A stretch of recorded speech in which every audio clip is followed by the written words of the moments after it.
माता रानी राव दिन सुख करे। हम तक कहत रहनी कि हमार बेटा लक्ष्मी लेके आइल बा। तोहार बहन जानकी के 40 मंगलवार के व्रत विधिवत पूरा हो गइल बा। का बात करत तनी? 40 बार दिन वाला व्रतवा पूरा हो गइल। हाँ, माँ विंध्यवासिनी के कृपा से देखी हो। हाँ। ओकर एक दिन बहुत बड़हन घर में बियाह होई। हे पंडित जी, हाँ, अगर ऐसन हो जाई नु तो हम सारा काम धंधा छोड़ के माता विंध्यवासिनी के पैर में अपन सारा जीवन लगा दे। हमार छोट भाई अम्बरीश तहार बहन जानकी से बियाह कहिल चाहत बाड़े। तू सुनबू ना तो हमरे जैसन उछले लगबू। उछले लगबू काहे? काहे हम बताओ तनी। जमींदार साहब के छोटका बेटा हमार जानकी के हाथ मांगले हो अनु, और सोमवार के बियाह तय हो गइल बा। अच्छा, सब माता विंध्यवासिनी माता के कृपा से भइल बा। एक काकी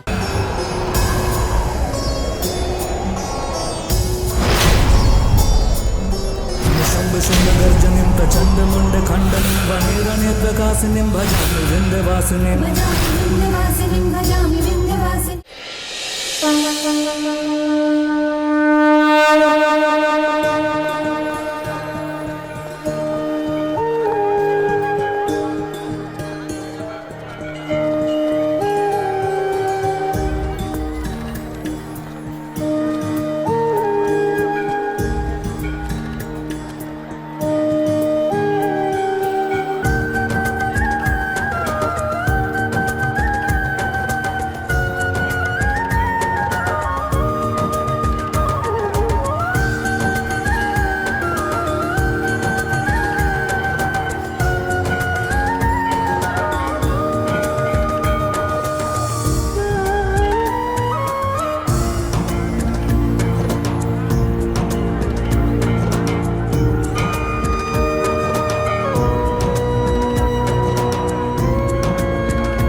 छोटे मालिक का भइल?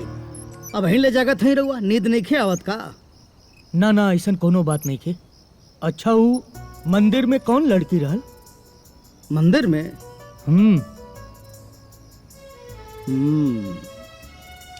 मिस्टर जगदीश अब वो मंदिर में कौन लड़की रहल? छोटे मालिक आओ भुवन है ना, भुवन वही को छोट बहन हो जानकी। भुवन के छोट बहन जानकी।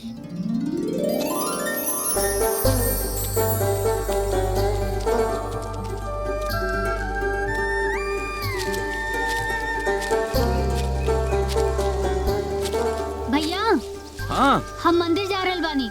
तो काला कपड़ा पहन के जाए के का जरूरत बा? मंदिर लाल न पहने के चाहिए। भैया लाल काला में का रखल बा? ठीक।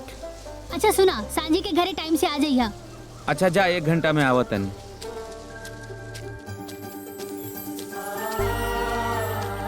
अरे ओकर जमानत के पेपर मिली? वह सब हो गवा बाटे, एकदम काम ठीक ठाक बाटे। जल्दी करवा देबा तो हाँ, अच्छा रही। बोले भैया भाई बहन हो तो इनके लोगन के जैसा। हाँ सही माँ कहा। विंध्यवासिनी मैया इनके लोगन के ऊपर कृपा बनाए। एकदम सही कहा तरह विंध्यवासिनी की कृपा बनल रही।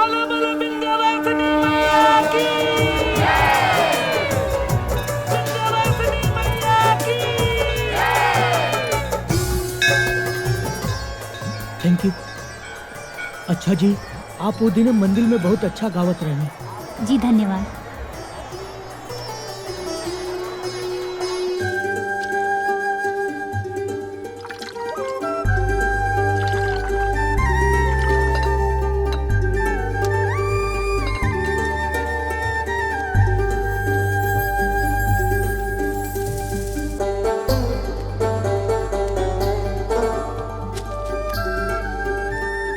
जानकी, हे जानकी, अरे कुछ बोल रहल बानी तो हाँ हूँ बोले के चाही नू। गुस्सा में बाड़ू? हम तोरा से बात ना करब। ओ मतलब गुस्सा में बाड़ू।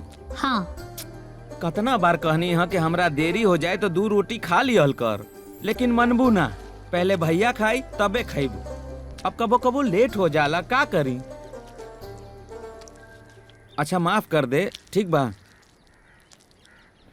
जानकी, हने देख हने देख। देख कान छू के माफी मांगा तनी, ठीक बा।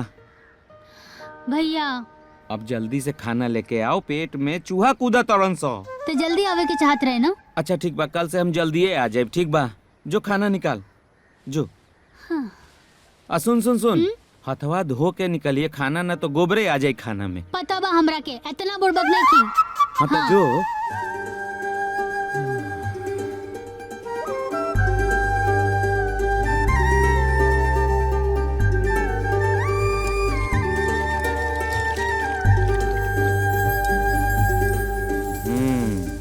का रे शेरुआ, रोटी ना मिलल ह? चल निकल जो, चल जाके खेल चल।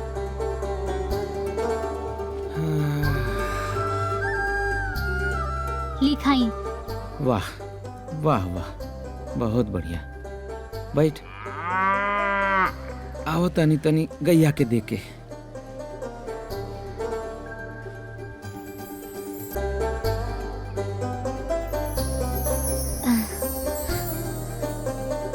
हाँ अब तू जाके खा ले।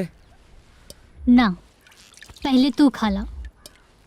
अरे अब हमनी बड़ा हो गइल बानी जा, बच्चा नहीं खी। तू सियान हो गइल बड़ू, जा खा लो। हम खा लेब, लेकिन तोहरा खैला के बाद। बचपन से तो पहले हम ही खाएनी, फिर तू खा लू। अब तू सयान हो गइल बड़ू। लड़का कितना भी सयान हो जाए, वो माई बाप के नजर में हमेशा लड़का ही रहेला। और भैया तू हमरा खातिर हमार माई बाप भाई भौजाई हमार पूरी दुनिया हवा। माँ विंध्यवासिनी के बाद हमरा के केहू नजर आवेला तो सिर्फ तू आवेला भैया।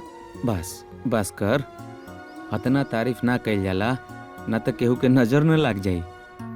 अब जो खाना खा ले। ना पहले एक और खा ला, तब हम जाके खा लेब। ना मनबू? ना। ठीक बा। कैसन बनल ह? बहुत बढ़िया बनौलू। हमहू जाके खा लेता नहीं। हाँ जा। हाँ।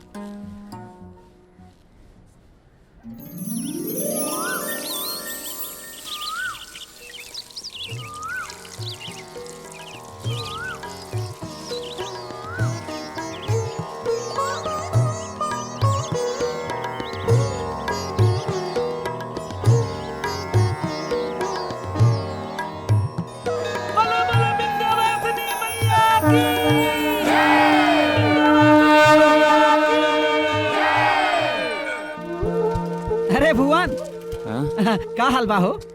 अरे पंडित जी प्रणाम। खुश रहा, जुग जुग जिया बेटा। इस साइकिलवा के चेनवे उतर गई, अब बनवावे के पड़ी। तो जा तनी फिर घरे वापस। भुवन बेटा, हाँ एगो बात कही। हाँ तोहार बहन जानकी के हाँ। 40 मंगलवार के व्रत विधिवत पूरा हो गइल बा। का बात करत तनी? 40 बार दिन वाला व्रतवा पूरा हो गई? हाँ हाँ हाँ। माँ विंध्यवासिनी के कृपा से देखी हो, हाँ हाँ। ओकर एक दिन बहुत बड़हन घर में बिया होई। हे पंडित जी, हाँ अगर ऐसन हो जाई नु तो हम सारा काम धंधा छोड़ के माता विंध्यवासिनी के पैर में अपन सारा जीवन लगा दे। काश ऐसे ही होखे।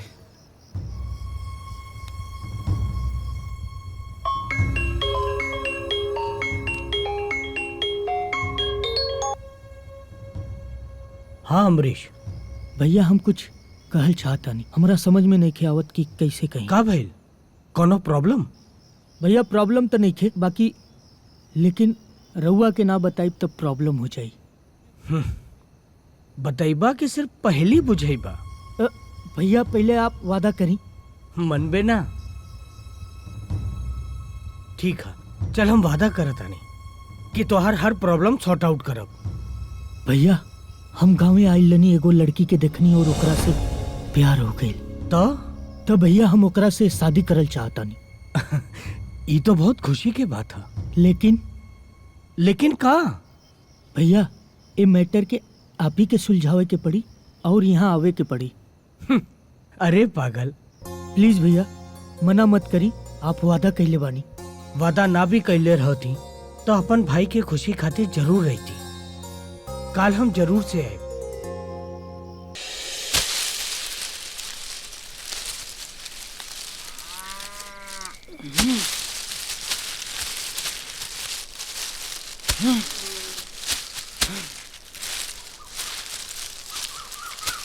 अरे भुवन बाबू, राम राम। अरे जगदीश जी, आई आई आई, बैठी बैठी बैठी बैठी बैठी। हाँ दरअसल देखी देखी, पहले आराम से बैठी, सुस्ता ली, जलपान करी, फिर रउआ जो बोलब हम सब सुनब। और रउआ लोग के तो दर्शने दुर्लभ हो गइल बाब। ये जानकी तनी चना गुड़ खिलावा जगदीश बाबू के। अरे भुवन बाबू अब का बताई, शहर से गांव, गांव से शहर करत करत जवानी कब बुढ़ापा में तब्दील हो गई पता नहीं के चल। रउआ लोग भी तो बड़ा व्यस्त रहे नी। हैली गुड़ चना। अरे एक का जरूरत रहे, अब गरीब आदमी के घर में तो गुड़े चना न मिली सरकार। देखा ना, गरीब कह के ना अपमान मत करा। अगर गरीब समझती, भेदभाव समझती तो ऐती का से तो बा। खाई।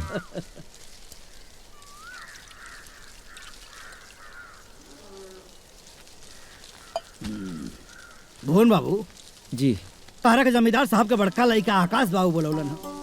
आकाश बाबू?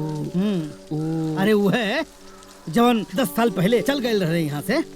अच्छा अच्छा, याद आइल। और वह विजय सिंह जी के बारे में बात करत। अरे नहीं, अरे विजय सिंह के मरला तो 10 साल हो गए। उनका बड़का लड़का आकाश बाबू वह बोलौले तो के।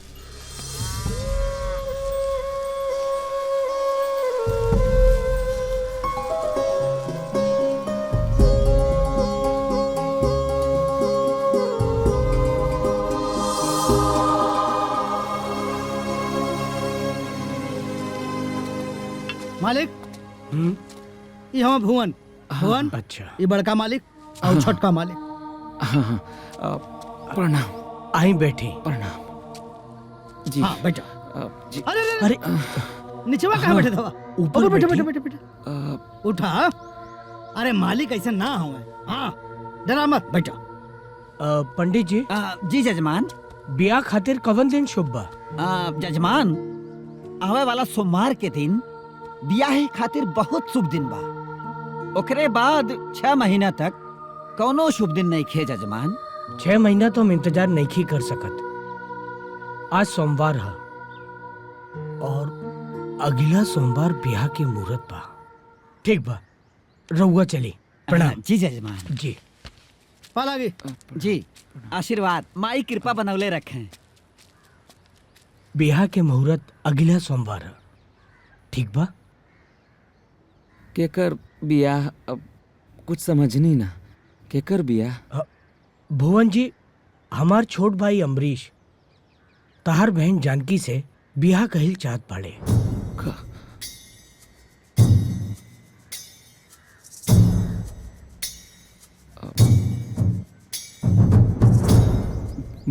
मालिक, हमनी तो राउर पैर के धूल बनी जा। रउआ अपन पैर के धूल के माथे पे ना लगाई। कहीं ऐसा ना हो मालिक कि जौन धूल के रउआ चंदन समझ के माथे पे लगा रहल बानी, कहीं ऐसा ना हो कल वही चंदन के धूल समझ के फेंके के पड़ जाए। ना भुवन भैया, आज के जमाने में सिंदूर के सुहाग समझ के अगर आज के मेहरारू अपने माथे पे लगावेली तो का हम माटी के चंदन समझ के अपने माथे पे ना लगा सकीला? अरे भुवन, वैसे भी भगवान शिव का रुद्राभिषेक राखी से ही होला। तू नहीं चाह कि तुम्हारे बहन के बियाह ऊंचे खानदान में होखे? हाँ ना ना जगदीश बाबू, ऐसन बात नहीं खे मालिक। भला कौन भाई ऐसन चाहे कि ओकर बहन के बियाह इतना बड़ खानदान में ना हो। सच कहीं तो मालिक हमरा के विश्वासे नहीं खे होत। रउआ जे कर रहल बानी उ सच बा, ई विश्वास नहीं खे होत। हमरा पे विश्वास बानू? जी मालिक। ठीक बा, बियाह के तैयारी करा। अरे मालिक, भुवन बाबू उठी उठी। मालिक हमरा पे विश्वास करी। जाई, बहुत कम समय बचल बा। जाई। प्रणाम। नमस्कार। जा।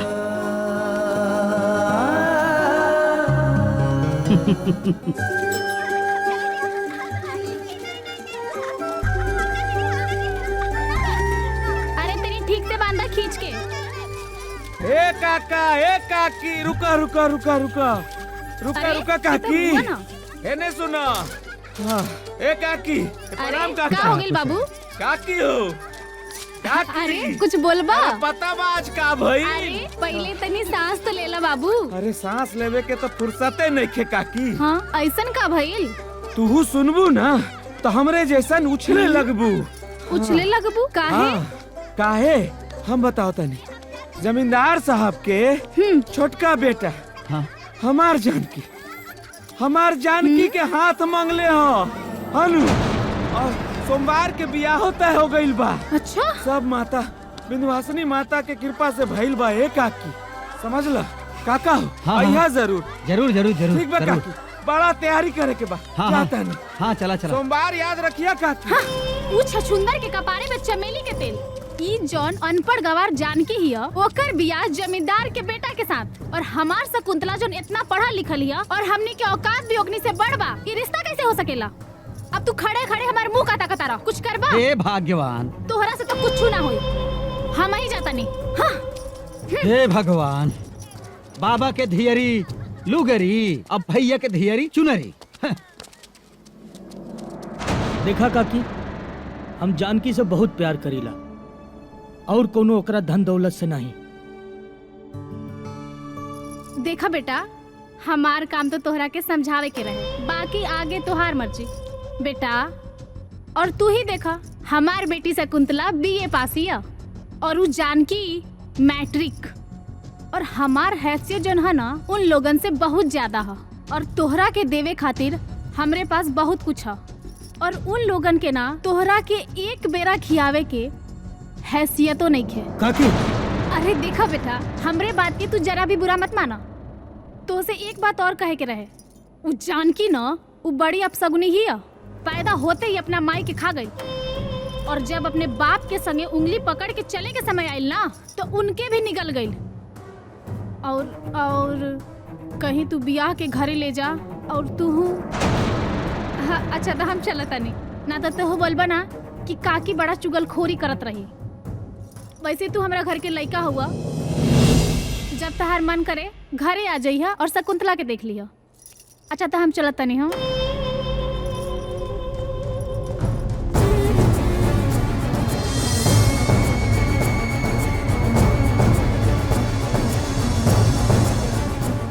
तोर दिमाग तो ठीक बा ना? पहले गाय खरीदे के तोरा के 2000 रुपया दिले रहनी, ब्याज दिहल त दूर, ओकर मूलधन भी तो अब तक ना चुका पौले और फिर कर्जा मांगे आ गईले। लाला जी, एक बार खाली हमार बहिन के बियाह होके दी, फिर तो हम अपन खून के एक एक कतरा लुटा के और कर्जा चुका देव लाला जी। तजो अपन खून के कतरा बेच के अपन बहन के बियाह कर ले। हमार समय बर्बाद मत कर, जो यहाँ से। लाला जी, हमारी इज्जत अब रउए हाथ में बा लाला जी, रउए हाथ में बा।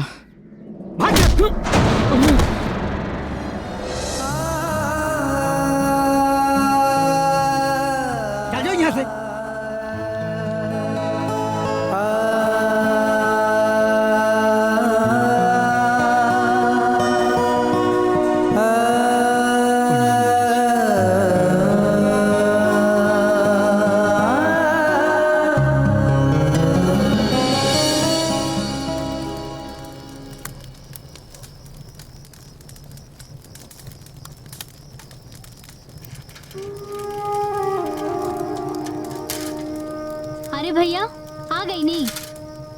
हाथ मुंह धोला, हम खाना लगा देता नहीं। हाँ हाँ।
भैया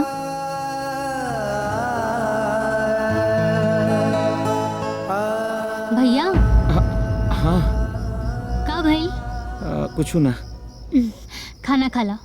हाँ अब ले आओ। हाँ है रख।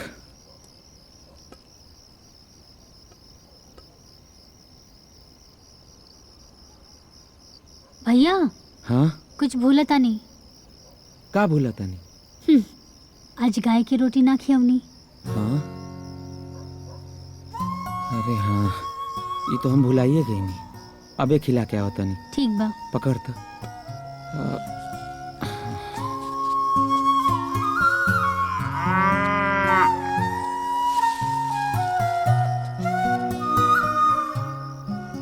माफ कर दे, गलती हो गई।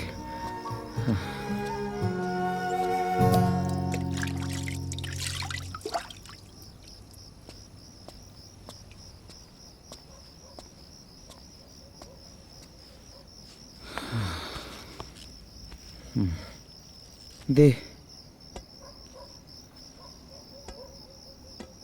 का बात है भैया, बहुत परेशान लग रहल बानी। नाता हम कहाँ परेशान बानी? जब झूठ बोले ना आवेला ना तो ना बोले के चाहिए। तोरा चेहरा पे परेशानी के लकीर साफ साफ दिखता। सच सच बताई का बात बा? तो क्या हमार क्रिया? बात बात पे क्रिया खिलावे के का जरूरत बा? तहरा सिवाय हमार के हुआ और बा? बात बात पे क्रिया खिला दे बतारू। सच तो ई बा कि हम लाला जी के पास गईल रहनी, तहार बियाह खातिर उधारी मांगे। पैसा दिहल तो दूर, लाला जी हमरा के धक्का मार के भगा दिले। का? हाँ जानकी, गरीबन के इज्जत अमीरन के गोरबे में न होला। गरीबी बहुत बड़ा अभिशाप होला जानकी, बहुत बड़ा अभिशाप होला। अब हम का करी, कैसे कर पाई तहार बियाह? माई बाबूजी के मरला के बाद तारा के पाल पोस के बड़ा तो कर देनी, बाकी माई बाबूजी के सपना तहार अरमान हम कैसे पूरा करी? भैया हमार ब्याह की वजह से अगर और अपमान होता तो हम ही ब्याह ना करे। कहा? हम अपना भैया के कर्जा पर खुशी के डोली में नहीं बैठ सकत। हम कहा देता नहीं, हम ही ब्याह ना करे। पगला गई बारू का? ऐसे कैसे बोल देलू कि ब्याह ना करब? अरे छोटा बाबू जैसा नेक इंसान, अतना बड़ा खानदान, बड़ा किस्मत वाला के मिलेला, और तू कह रहल बारू कि ब्याह न करबू। तू चिंता जिन कर। हाँ माँ बिंदुवासिनी सबके सुनेली, हमनियों के सुनी। हाँ हमनियों के सुनी, हमनियों के सुनी। खाना खा ला। हाँ तू? अच्छा ठीक बा, अच्छा ठीक बा, हम समझ गए नहीं। ठीक बा, अब जो तू खा ले, दे पानी।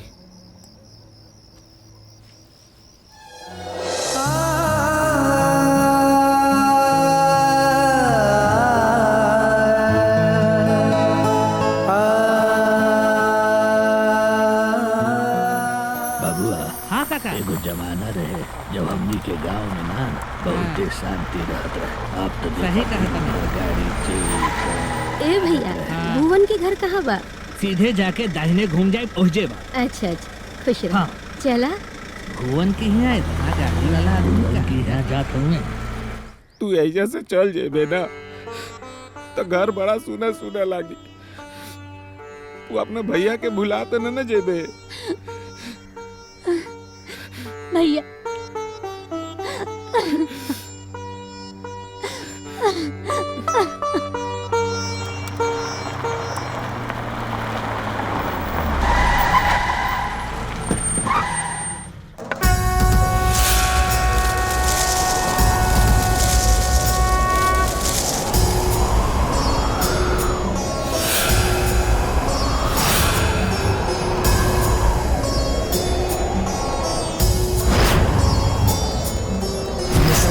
गर्जनिं प्रचंड मुंड खंडनिं वनेरने प्रकाशिनीं भजामि विंध्यवासिनीं। भुवन मत रो ए भुवन मत। अरे भुवनवा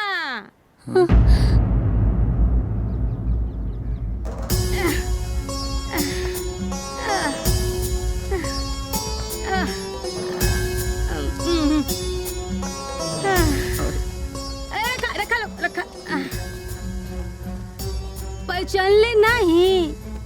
अरे हम मौसी हैं। मौसी इका आंसू का है? पोछा लोग पोछा। हाँ अरे कहाँ से पहचानवा लोग। जब 5 साल के रहला तो पहली बार मिलने रहनी। और जानकी बिटिया वो तो कोहरे में रहे। हाँ?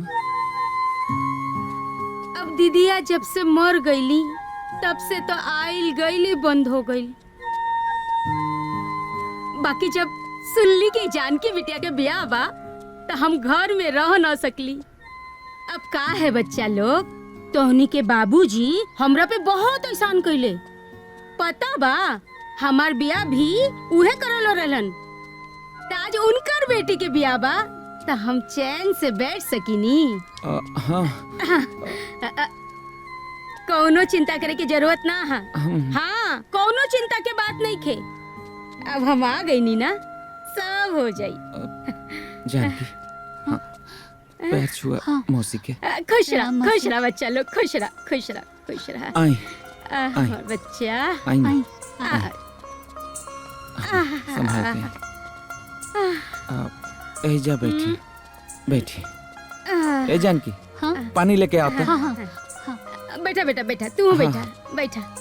एकदम चिंता मत करिए। हमार बेटी के ब्याह सब हो जाई। देखा सब सामान आ गइल बा। अभी औरो सामान आई। हमके पता बा तो के बहन के बहुत चिंता बा। जाके देखला सामान मन देखला। इतना सारा सामान और ये लड़की के ब्याह बा बेटा। सामान तो लगबे ना करी और धूमधाम से ना ब्याह हो की। जा देखला सामान सब देखला। जा हाँ जा जा ठीक से ला ठीक से। हाँ। अरे बिटिया पानी ला। हाँ हाँ ठीक से रखा जा ठीक से रखा। हाँ।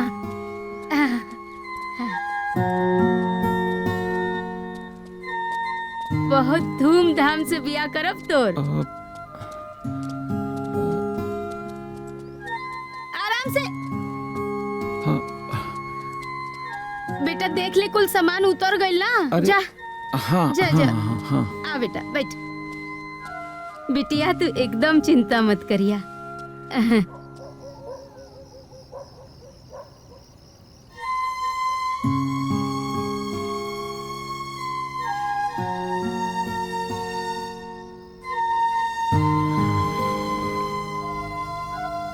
जय माँ विंध्यवासिनी, सब ठीक कर दो माई।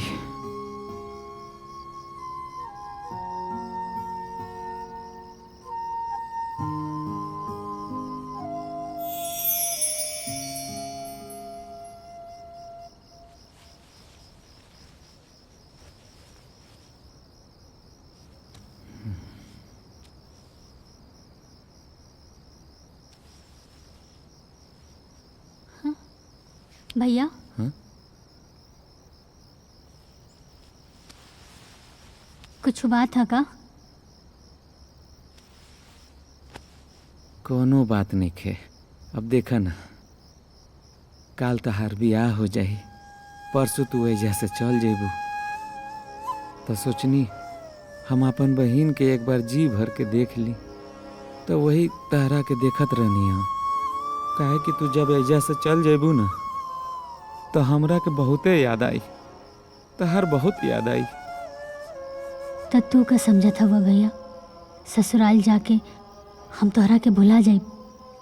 बेटी एक बार ससुराल चल जाली ना, त मायके के याद कहाँ आवेला। हम मरते दम तक दू जने के कबो ना भुला सकेनी भैया, एक तोहरा के और एक माँ विंध्यवासिनी के। माँ विंध्यवासिनी के कृपा से ई मौसी जी बहुत सही समय पे आयल बड़ी। अतना सामान लेके आयल बड़ी कि बरातियन के खाए पिए में कोनो दिक्कत ना होई। बस एके बात के चिंता बा, सब कुछ तो हो गईल, बाकी माढ़ो के खर्चा, फिर पंडाल में विध व्यवहार हुई तो सब ठीक से। भैया माँ विंध्यवासिनी पर भरोसा रखा, सब ठीक हो जाई। हमनी के अपमान उनका रहते कब्बो ना होई भैया। हमरा के भी तो अब माँ विंध्यवासिनी पे भरोसा बा, अब सब उनकरे हाथ में बा। माँ विंध्यवासिनी सब कुछ ठीक कर दी हैं। तू अब आराम कर, हाँ सब ठीक हो जाई, आराम कर।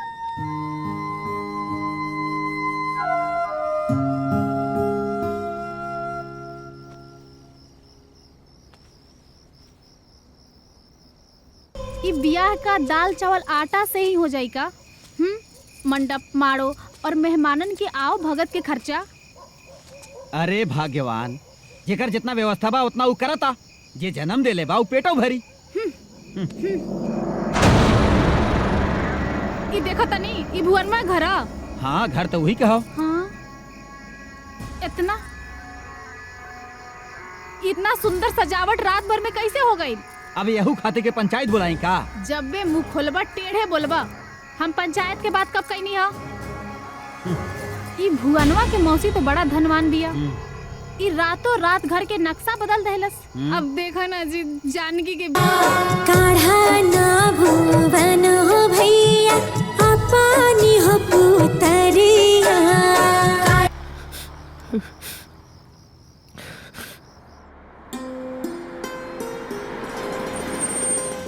भौजी हम तो सोचले रानी कि भैया की गाड़ी के पीछे एगो दूगो ट्रक भी होई।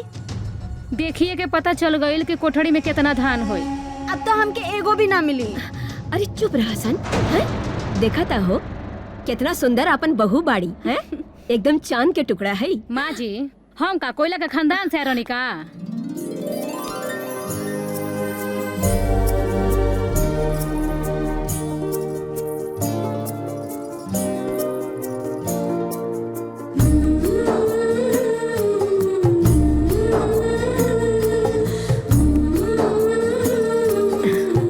खुश रह। अरे दुल्हन, तोहार जगह हमार गोड़ में ना हमार दिल में है। आवा।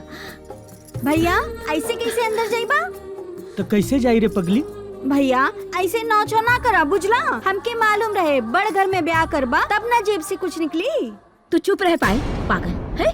संस्कार नाम के भी कोनो चीज होला। अरे माई जाए दे। देखा पायल, रिश्ता में कोनो छोट बड़ ना देखल जाला, रिश्ता तो दिल का रिश्ता होला, और वो बियाह, और ये तो बहुत ही पवित्र रिश्ता बा। बोल तो के का चाहिए? कुछ तो दा भैया। अरे पगली रुक रुक रुक, तोहरा खातिर ई ले, बस खुश। थैंक यू भैया। अब अपन कदम से ई कलश के गिरा दा।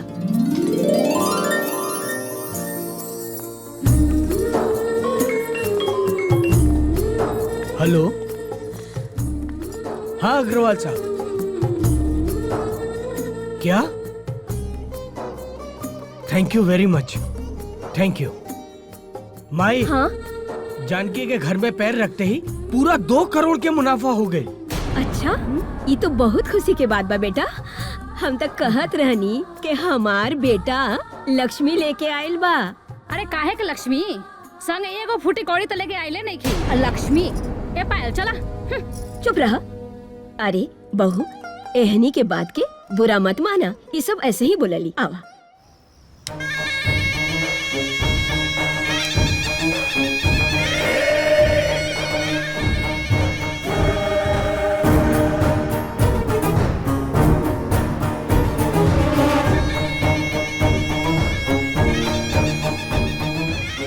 अमरीश बाबू, बिजनेस के गेम में तो तू हमरा के बहुत नुकसान पहुंचौला, लेकिन शतरंज के बादशाह उमाकांत के अगर केहू मात देलक तो बाँचल ना।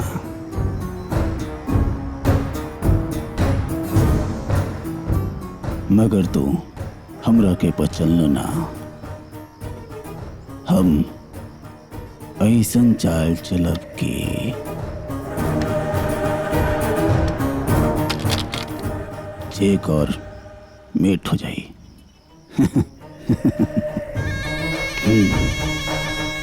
काल से तहार जिंदगी के डाउनफॉल शुरू। अमरीश बाबू, नई नवेली दुल्हन के साथे तू आज सुहाग रात मना ला।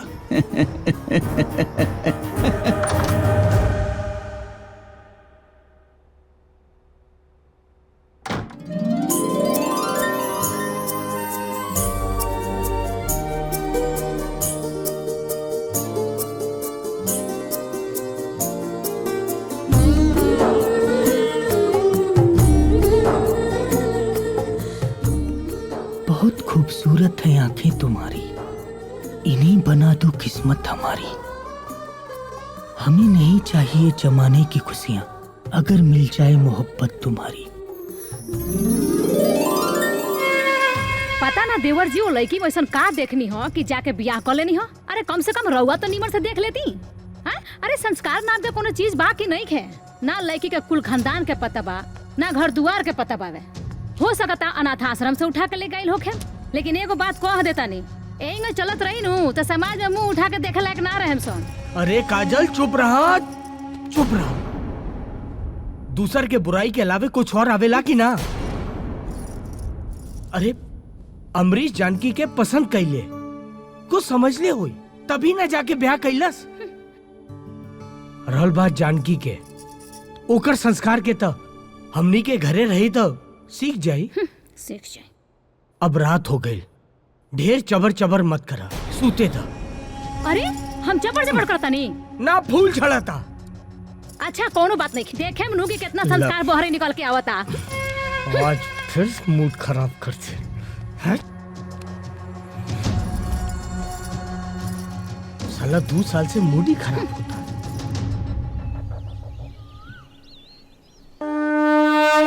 माँ जी आरती। सदा सुहागन रहा, खूब खुश रहा। सुनी, आरती ले ली।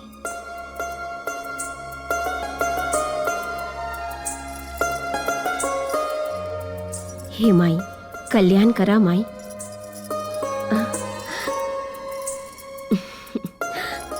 तो हम चलिए ऑफिस। जी, माँ विंध्यवासिनी राव हर काम पूरा करे।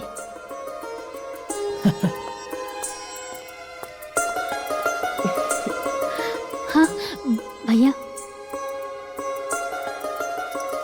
हाँ, खुश रहा, खुश रहा। देखला आकाश, कितना संस्कारी बहू बिया हमार। Good morning sir. Good morning. Hi, good morning sir. Good morning Divya.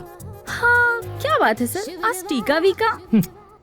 आज आप टीका लगा कर आए हैं? मेरी वाइफ ने लगाया है। ओके, काफी संस्कारी है आपकी वाइफ। हाँ, पूजा पाठ बहुत करती है ना, इसलिए। ओके, लेकिन सर आपकी पर्सनालिटी पे ये सूट नहीं करता। अच्छा, तो दिव्या ये बताओ आज का अपॉइंटमेंट क्या है? ओके सर, वो मिश्रा जी के साथ आज आपकी अपॉइंटमेंट है, 4 बजे का मैंने मीटिंग फिक्स कर दिया है। अरे पायल, संस्कार के मामले में तो छोटकी भाभी छक्का मार देली। सब केहू उनके तारीफ करता, यहाँ तक कि बड़के भैया भी। का? अब तो हमके राउर चिंता होता, कहीं रउआ रन आउट ना हो जाए।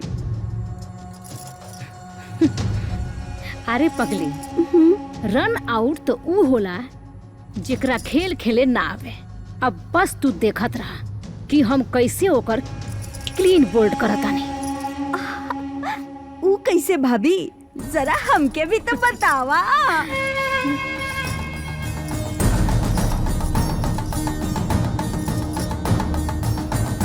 ओहो भाभी, रउआ तो महान बानी। राउर तो एक ही गेंद में छोटकी भाभी तो रन आउट हो जाइए।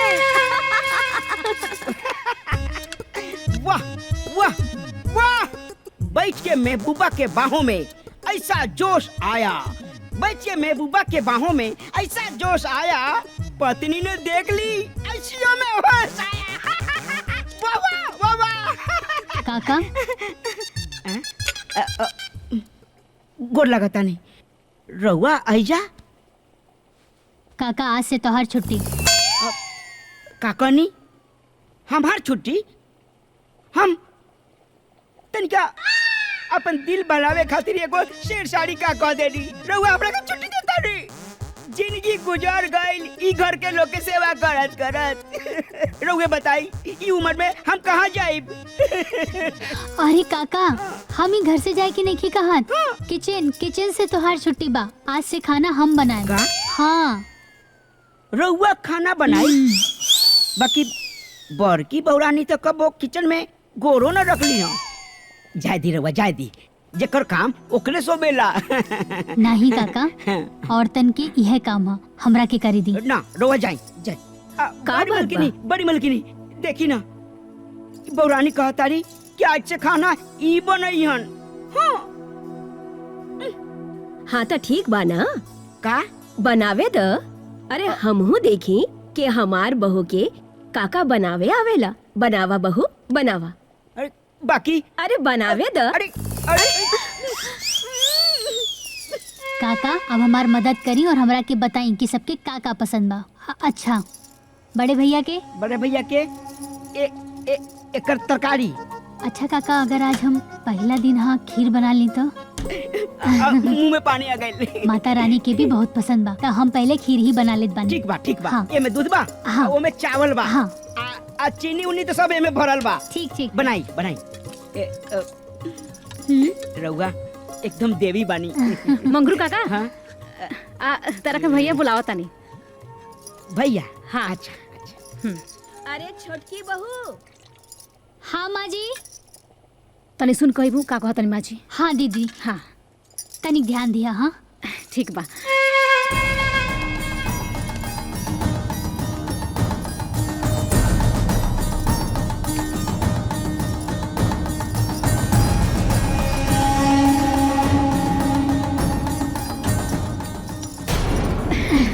जानकी। हाँ दीदी।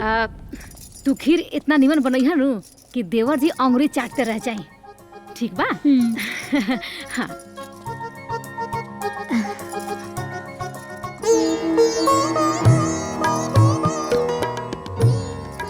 जय माँ विंध्यवासिनी।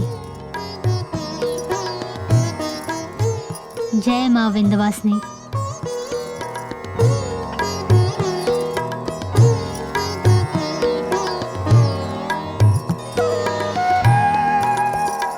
माता रानी, आज हम पहली बेर ई घर के रसोई संभल ले बानी। जौन कुछ भी आइल, जैसन आइल, हम बना देले बानी। ई भोग के स्वीकार करी माता रानी। चाबी वहाँ हम रख देले हैं घरे में, अब जाते ही हम घर। अरे बैठा, अरे ना बैठा। आज जानकी अपन हाथे से खीर बनौले बाड़ी। हाँ, खा के जा। अभी ना, वो घर भी खाना खाए को तो जाते ही हम। ना ना ना बैठा, चला बैठा। बैठा जगदीश, बैठी खा के जा। ठीक बा। अच्छा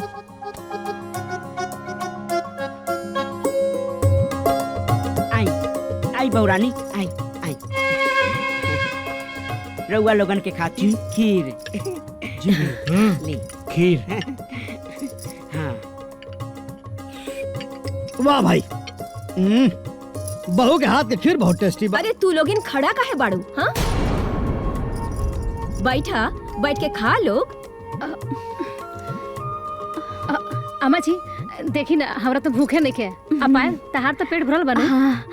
उ कहा न माई, हम दोनों ननद भौजाई ना चाइनीज मंगा के खा ले बानी।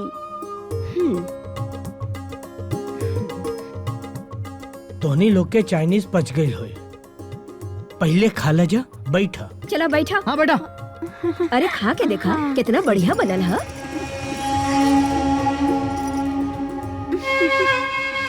चला खा। ए, तू का चोना मोना दिखाओ तारू, खा।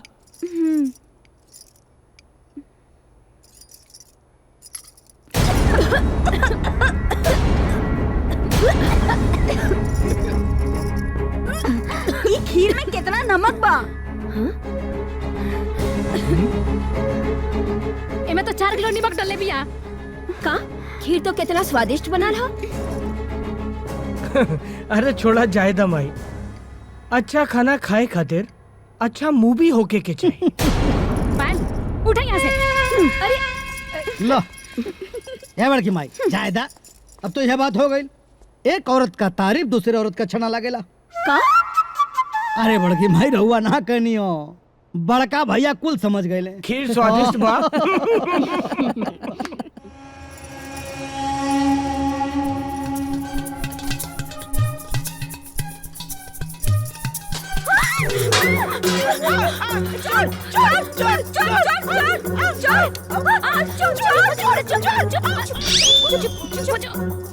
कुछ खाना मिली? चोर ना चुड़ैल बारी। काका बहुते जोर से भूख लगल है, कुछ खाए के दी ना। जोर से भूख लागल बा। रात के हम कहां से लाए? भूख लागल बाता। कुछ तो दे दा। कुछ तो होई, देखी तो सही। कुछ नहीं के बनावे के पड़ी। दीदी हम तोहनी लोगन के खातिर खाना निकाल के रख देले रहनी, खीर भी रखल बा। रवा लोग खा ली तो हमहू जाके खा लेब। छोटी बौरानी रुआ जाई और अपन खाना खाई, भोजन करी। इतना रात के रुआ जागल बानी। जाए जाए जाए रुआ। हाँ जी। हाँ जाए। ई कुल रुआ ठूस जाई। ला खा ला। इतना रात के ठूस आल बानी। दी ना हमरा के। ये तो बहुत टेस्टी है। हमरा का हम चिखे। मजा आ गई, बहुत टेस्टी बा। बहुते बढ़िया खीर बना। कैसे? ठीक बना सब? स्वाद बना। मंगरू काका, त्रिया चरित्रम पुरुषस्य भाग्यम देवो न जाने नमम नमामि। त्रिया चरित्रम। खीर में नमक बाना ना कि ना? मीठ बा। हाँ, मीठ लगे लगल।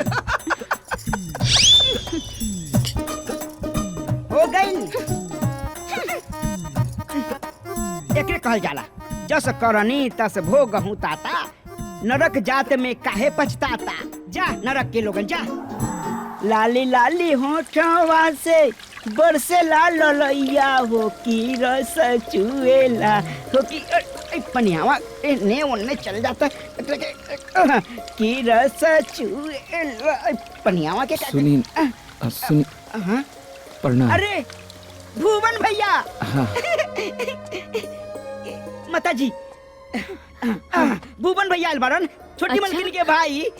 छोटी मलकिनी, छोटी मलकिनी। अरे आवा आवा। भुवन भैया अलबारन। गोर लगा। खुश रहा। आज ऐसन तोहरे बारे में सुनले रहनी, जी। वैसे ही नीमन लगला तू। ई जानकी ने खेलौकत। अरे छोटकी बहू। हाँ माँ जी। अरे देखा के आइल बाड़े। भैया भैया कब अइला? कैसन बाड़ा? पंडित जी कैसन बाड़े? मन्नू कुसुम ये सब कैसन बाड़ी? और हमार गाय कैसन बाड़ी? बताई ना भैया। अरे जानकी जानकी थोड़ा सांस तो ले ले। एक सांस में इतना सारा सवाल पूछ लेबू, हम सोचले ना रहनी। एक एक करके जवाब देवे के पड़ेला ना। और सब केहू लोग ठीक बा, हमू एकदम ठीक बानी, तंदुरुस्त बानी। तहरा देखे के बहुत मन करत रहे, बस वही देखे आ गई रहनी। अच्छा भैया, हाँ? हमार माई विंध्यवासिनी कैसन बाड़ी? एकदम बढ़िया बड़ी। तहरा जगह पे हम वहीजा जातनी सेवा करे खातिर। तहरा कोनो शिकायत के मौका ना मिली। हाँ अच्छा तू लोगन बात कर। हाँ। हम आवतानी। जी जी माँ जी। हाँ गाँव के मिठाई लेके आइल बनी। अरे थोड़ा सा एकर का जरूरत रहे? मंगरू लेके आवा। हाँ। भैया बैठी ना। हाँ कैसन बानी? एकदम ठीक बानी। तू एजा खुश बाड़ू ना? हाँ भैया हम तो बहुते खुश बानी। माई जैसन सास मिलल बाड़ी, बड़ भाई जैसन जेठ जी और इतना प्यार करे वाला हमार जेठानी जी हाँ। और छोट बहन जैसन ननद, सब केहू बहुत अच्छा बा। अच्छा ये बतावा कि हमारी घर कैसन लागल? ई घर, बाप रे बाप, ई घर बा, ई तो महल बा महल। गांव वाला देखी नु तो देखते रह जाए। अरे हाँ, तू ना पूजा पाठ ठीक से कैल करो, न तो इतना बड़ा हवेली देख के केहू नजर न लगा देता हरा। भैया जब माता रानी हमनी के साथ बानी तो भला केहू की नजर काहे लागी हमनी पे? हाँ, माँ विंध्यवासिनी तो हमनी के साथ बढ़ले बड़ी। और एक बात बताओ, तू पूजा कहाँ करेलिस? ला, हम तो माता जी के दर्शन करावल ही भुला गई। चली आई हम दर्शन करा देता नी। हाँ, बहुत बढ़िया, बहुत सुंदर मंदिर बा माता जी के।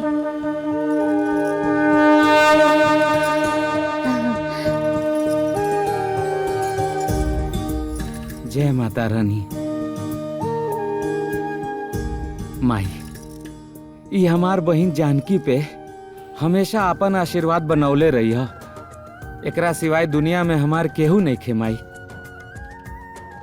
बचपन से लेके ब्याह तक हर दुख सुख में राउर आशीर्वाद हमनी दोनों भाई बहन पे हमेशा बनल रहे।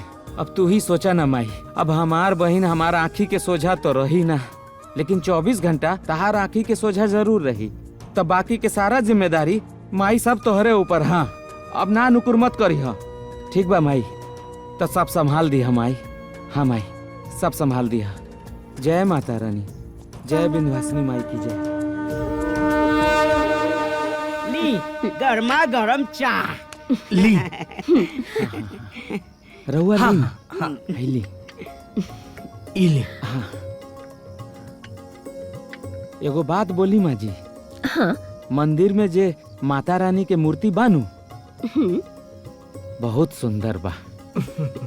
पीतल के अतना बड़ मूर्ति हम कबो न देखनी। पीतल के ना बा बबुआ जी, सोना के। हा, सोना के मूर्ति बा। वो भी 1 करोड़ के। 1 करोड़? अरे 1 करोड़ से ऊपरे का बाऊ। बाप रे बाप, माता रानी के मूर्ति वो भी 1 करोड़ के? बहुते महंगा बा। अरे अरे भैया प्रणाम प्रणाम। बैठे बैठे कब आई नहीं? बस आजे आई नहीं। हाँ, और बताई कैसन बनी? सब ठीक बा। बस एगो बात बोले के चाहत रहनी। हाँ अमरीश बाबू जी, अब देखी ना होली आवे वाला बा। अब ब्याह के बाद जानकी के और राउर पहला होली न बा, तो दोनों जन अगर गांव आ जाती ना तो गांव वाला के बड़ा नीमन लागित। अब विंध्यवासिनी माँ भी खुश हो जाती। देखी भून भैया, हाँ हमरा लगे बिल्कुल टाइम नहीं की। अरे का बात करत हवा अमरीश? हाँ, अरे जा चल जा, बहू के भी मन लग जाए। भाई अमरीश चल जो, यहाँ के काम हम संभाल ले। हेलो, ठीक बा। जानकी, ऑफिस से बहुत अर्जेंट फोन आइल बा, हमरा के जाए के ही पड़ी। ऐसन भी का जल्दी, कम से कम माता रानी के दर्शन तक करके जाई। अरे तू बाड़ू ना, तू कर ला दर्शन, हम कबो और कर ले, ठीक बा? हेलो, हम आ रहे हैं।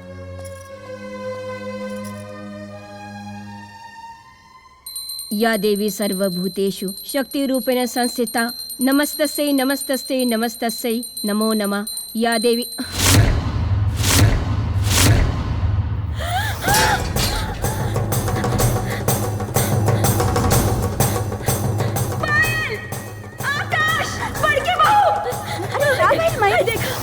देखा मंदिर से माई के मूर्ति गायब हो गई बा। अरे लेकिन मूर्ति गइल कहाँ?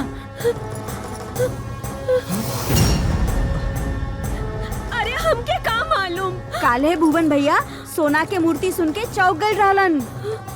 कहीं हुए तो ना? अरे ना ना ना ना, वो ऐसा ना कर सकेला। अरे हम इंसान के पहचाने ली। तो का मूर्ति हम चुरौले बनी? अरे बहू, हम ऐसा कहा कहानी है। अभी छुटका भैया के फोन करी, दूध के दूध और पानी के पानी हो जाई। ना पायल, अमरीश कहला के बाद ही विचार विमर्श कहल जाए। दोनों परिवार के इज्जत के सवाल बा। अरे वाह, अब तो रउआ चोर भिखारी के इज्जत के ख्याल भी रखल शुरू कर दिले बने। काजल, भुवन जी गरीब जरूर हैं, भिखारी ना। और रहल बात चोरी के, तो जब तक साबित ना हो जाए तब तक केहू के चोर कहल उचित नहीं खे। हाँ भैया ठीक है कहा तारन। भुवन भैया कुछो कर सकेलन, बाकी चोरी कबो ना।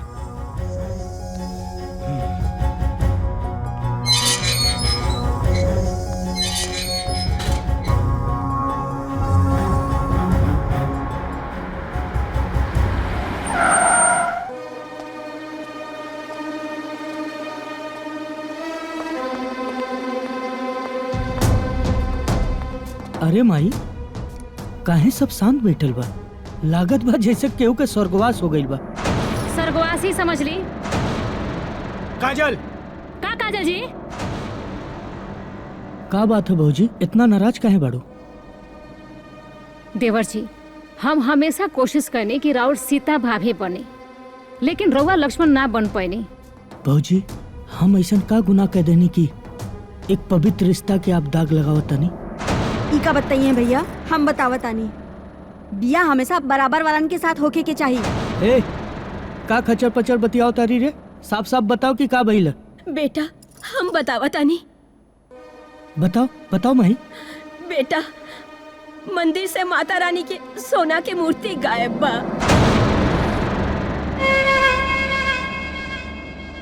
माता रानी के मूर्ति गायब? लेकिन इनमें हमरे बिया के का संबंध बा? हाँ देवर जी, रउआ याद बा जब राउर साले साहब एक घर में आए रहे तो मूर्ति के बारे में कितना पूछताछ करत रहे? मतलब ई कि राउर साले साहब एक घर का मूर्ति चुरा के 9 2 11 हवल पड़े। ना, भुवन भैया ऐसा ना कर सकेले। उनकर ईमानदारी के चर्चा तो पूरे गांव जवार में बा। बड़ा भोला बाड़न भैया, तो के मालूम नहीं खे बरसों के ईमानदारी एक दिन के बेईमानी खातिर होखेला ना, ई ना हो सकेला। हाँ भाई, वैसे भी बहन और भौजाई के बात पर कैसे विश्वास हुई? काहे से कि खून के रिश्ता पर मोहब्बत जे भारी होता, वैसे भी जोरू के भाई पर भला कोई कैसे इल्जाम लगाई? भौजी, अगर ये बात सच हो गई तो ओकरा के मार मार के खाल उधेड़ दे। खून के रिश्ता से जीजा साला के रिश्ता कबू बड़ ना हो सकेला।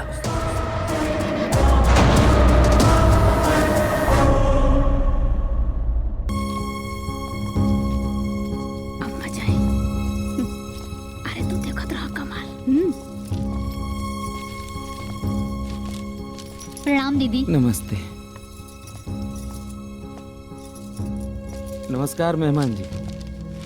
हम वादा कैले रहनी ना कि हम जानकी के जल्दी लेके आ जाई, लेके आ गई नहीं। कोनो बात भइल का? रउआ लोग अतना चुप काहे बानी? का भाई जी? अरे रे रे रे, तू तो ऐसे कहता रो जैसे तेरा कुछ पते नहीं खे। कौनो बात नहीं खे, हम बताओ तानी। भाभी तू चुप रहा। काहे चुप रही? काहे चुप रही? ये हमार घर ना का, ए घर पर हमरा पूरा अधिकार बा। दीदी आखिर बात का बा? अब तू पूछा तारू तो हम बता देता नहीं। ई जौन तार भोला भाला देखला भाई बानू, ई ए घर के मंदिर के माता रानी के मूर्ति लेके भागल बा। दीदी इल्जाम लगावे से पहले ई सोच ली कि केकरा ऊपर इल्जाम लगा रहल बानी और का इल्जाम लगा रहल बानी। ओहो, एकरे कहल जाला चोरी, ऊपर से सीना चोरी। पायल ठीक कहत बाड़ी। जौने घरे का एक तिनका भी इधर से उधर ना हो सकेला, और ई घरे के मूर्ति चोरी हो गई, ये ठीक नहीं खे। अमरीश बाबू, हम गरीब जरूर बानी, लेकिन इतना बड़ पापी नहीं की कि मंदिर में से माता रानी की मूर्ति चुरा ले। अरे मंदिर से मूर्ति चुरावे से पहले हमरा मौत आ जाई। कहा कह रहल बानी रहुआ? तोहार तो मौत आई, जे अपना ये दोनों पलकन पे बैठा के रखलस, वही के संगे विश्वासघात कैला, ये ठीक ना कैला।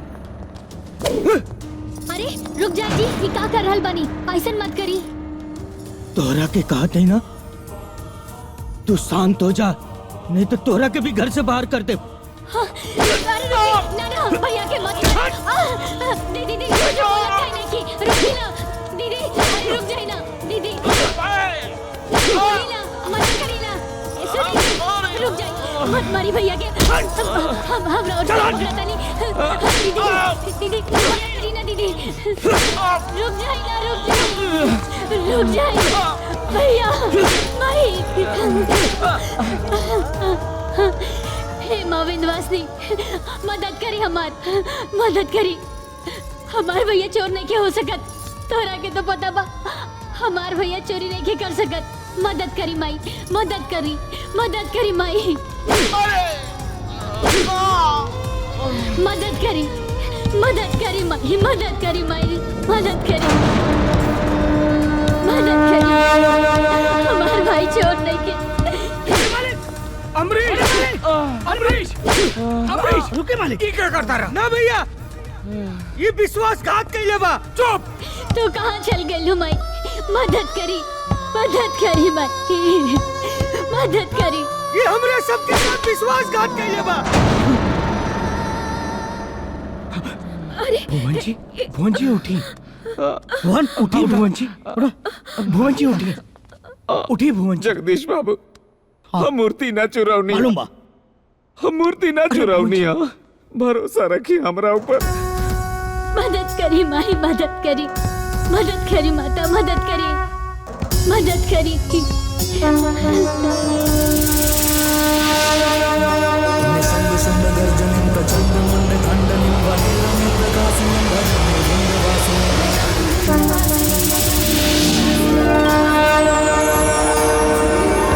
मदद करी माई, मदद करी, मदद। बहुरानी, छोटी बहुरानी, छोटी बहुरानी, देखी देखी माई की मूर्ति आ गई, आ गई माई की मूर्ति, माई की मूर्ति आ गई। चलो चलो सबके बता दे, माई की मूर्ति आ गई, माई की मूर्ति आ गई। ये माई, ये माई, ये माई, भैया माता की मूर्ति, सोना वाला मूर्ति मिल गई। जय माई। हाँ, जय माता विंध्यवासिनी माई। बेटा भुवन, अमरीश के तरफ से हम माफी मांगतानी, हमार बेटा के माफ कर द। माँ जी, राउर हाथ माफी खातिर ना उठे के चाहिए, राउर हाथ खाली आशीर्वाद देवे खातिर उठे के चाहिए। हे जानकी, ई अमरीश बाबू के कोनो गलतफहमी हो गई रहे, उनकरा के कुछ मत बोली। हम तो पहले ही कहत रहनी, ई घर में हम अपन बहन के देले बानी, ई घर खातिर हम कुछ बुरा ना सोच सकता नहीं। हाँ, अब तू अमरीश बाबू के कुछ मत बोली। हाँ, और एक बात के ध्यान रखिए, पति परमेश्वर होला जानकी, पति परमेश्वर होला। ठीक बा, खुश रहा। हम जाता नहीं, हम जाता नहीं।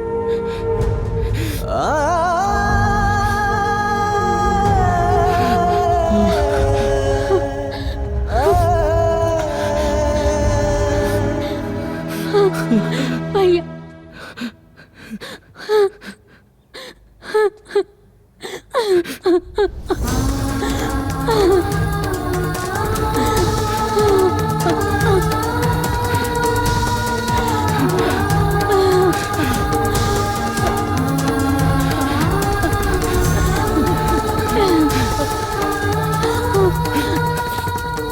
जानकी, अपन ख्याल रखिए, अपन ख्याल रखिए, खुश रह।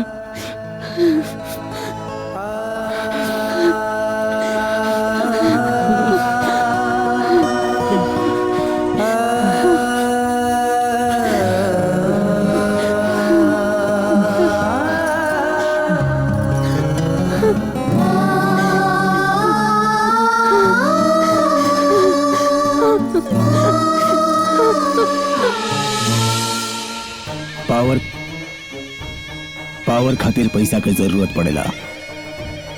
सुन ले बड़ू ना, पैसा जेकरे पास बा दुनिया ओकरे दास बा। काहे से कि सबसे बड़ा होला रुपया। तू का चाहत रू? गुलाम के तरह पिंजड़ा के बेड़ी में बंद रहल या खुला आसमान में उड़ल? खुले आसमान में खुल के झेल चाहतानी राय साहब। ओकरा खातिर तोरा पैसा चाहिए। जी। वो पैसा कहाँ से आई? मालूम ना। वो पैसा तोरा के सिर्फ एक ही आदमी दे सकेला और वो है हम देव तोहरा के सब सुख सुविधा, बसरते तोहरा के हमरा खातिर कुछ काम करे के पड़ी। का काम करे के पड़ी? आपन हुस्न के जादू से अमरीश बाबू के तोहरा फंसावे के पड़ी। ओकर सारा दस्तावेज चाहिए। और पकड़ा गई नहीं तब? तहर जिंदगी भर के खर्चा उठावे के जिम्मेदारी हमार रही। चाहता तू हमरा साथे एग्रीमेंट करवा ला। हमरा के तोहरा ऊपर भरोसा बा। हाँ, मतलब सौदा मंजूर? मंजूर बा।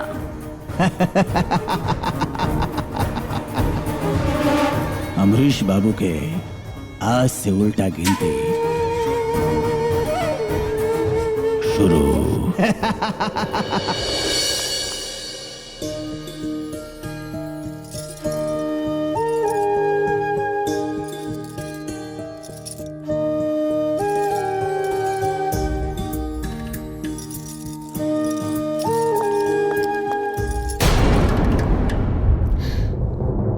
आरती तो ले ले जाए।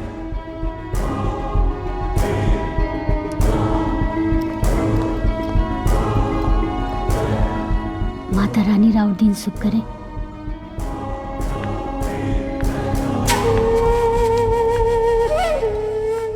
क्या बात है सर, आज आप बहुत टेंशन में लग रहे हैं। दिव्या ऐसा कोनो बात नहीं खे। जुबा से आप कुछ बोले या ना बोले, लेकिन आपका चेहरा बता रहा है। और वैसे भी जब से आपने अपने माथे पे टीका लगाना शुरू किया है ना, तब से आप कुछ ज्यादा ही टेंशन में रहते हो। मैं आपकी पर्सनल सेक्रेटरी हूँ, तो मुझे ये भी पता होना चाहिए कि आपने अंडरगारमेंट्स कौन से कलर का पहन रखा है। यस, आप इतना चौंकते क्यों हैं? और पहले तो आप अपने सर से ये टीका मिटाइए, अदरवाइज मैं मिटा देती हूँ।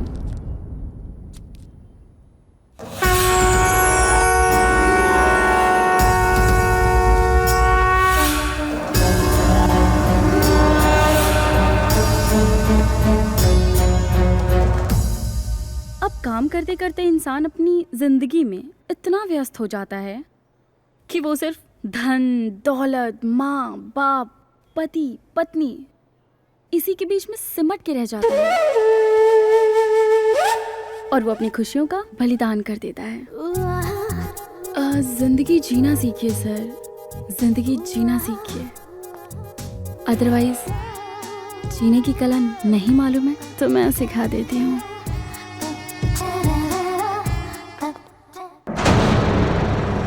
राय साहब, हाय देखी, कर दिखाई नहीं हम कमाल। एकरा में उस सारा चीज होई जिकरा में कंपनी के सारा डिटेल्स और सारे अच्छे अच्छे फाइनेंसर्स के डिटेल्स बा। वेल डन दिव्या, वेल डन। तू काम के लिए बाड़ू, जैसे सांप भी मर जाए और लाठी भी ना टूटे। थैंक यू सो मच सर। हाँ, तोहारी इनाम हम ट्रांसफर करता नहीं। 1 2 3 4 5। थैंक यू सर। क्या लोगी दिव्या, विस्की या रम? कुछ ना सर। दीवार के खोखला करे खातिर दीमक के भी दीवार के संगे रहे के पड़ेला। वाह, तू बहुत समझदार हो गई बड़ू। जब से रउआ से मिलल हई समझदार हो गइल बानी। हमारे यहाँ रुकल ठीक नहीं खे, काहे से कि दीवारन के भी कान हो खेला। हाईली राउर अमानत। Thank you Divya, thank you.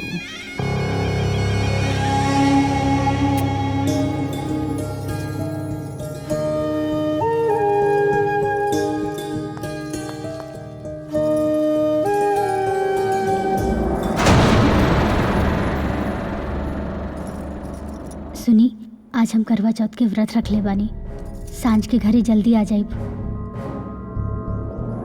बंद करी रोज रोज के नौटंकी।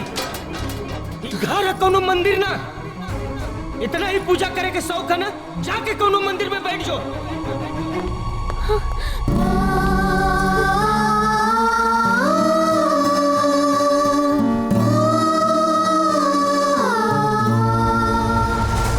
मिस्टर अमरीश, आपके इस प्रोजेक्ट में सोचने लायक कुछ है ही नहीं। हम ये घाटे का सौदा कभी नहीं करेंगे।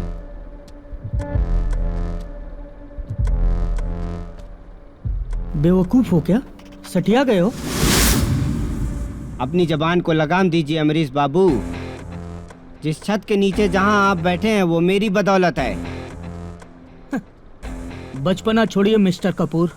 ये जो देख रहे हैं ना, ये मैंने अपने मेहनत और ईमानदारी से बनाई है। किसी से भीख नहीं मांगी है। ये आप नहीं, आपका घमंड बोल रहा है अमरीश बाबू। और अगर हमें इन्वेस्टमेंट करना ही है तो कोई अच्छे प्रोजेक्ट पे देख के करूंगा। चलिए यहाँ से। विनाश काले विपरीत बुद्धि। हाँ हाँ, जाओ जाओ। छोटे मालिक, अरे रोक लीजिए इनको। ये अपने पुराने फाइनेंसर हैं, अपने बुरे वक्त पर काम आते हैं ये। जगदीश जी प्लीज, ज्यादा नसीहत देने की जरूरत नहीं है। आप मेरे फैमिली मेंबर नहीं होते ना, तो आपको भी गेट से बाहर कर देता।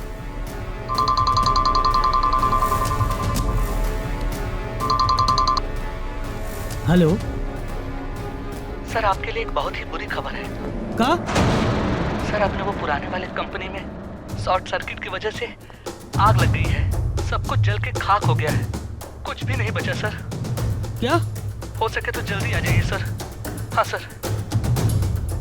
क्या हुआ छोटे मालिक? जगदीश, अपन पुरानी वाली कंपनी में शॉर्ट सर्किट से आग लग गई। क्या बात कर रहे हैं?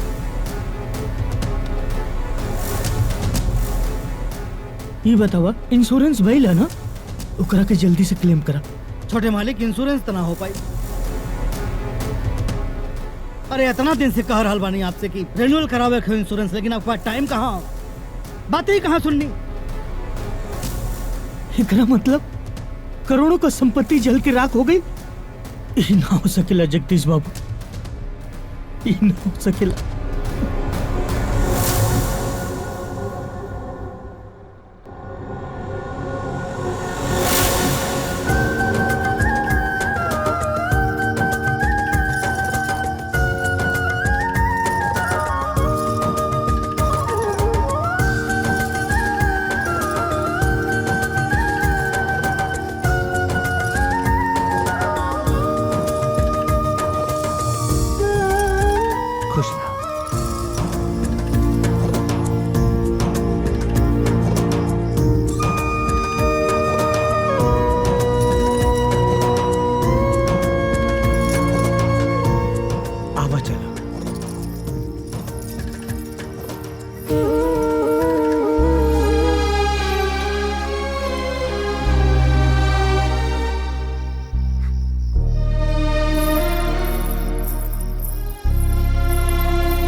भाभी तू यहाँ?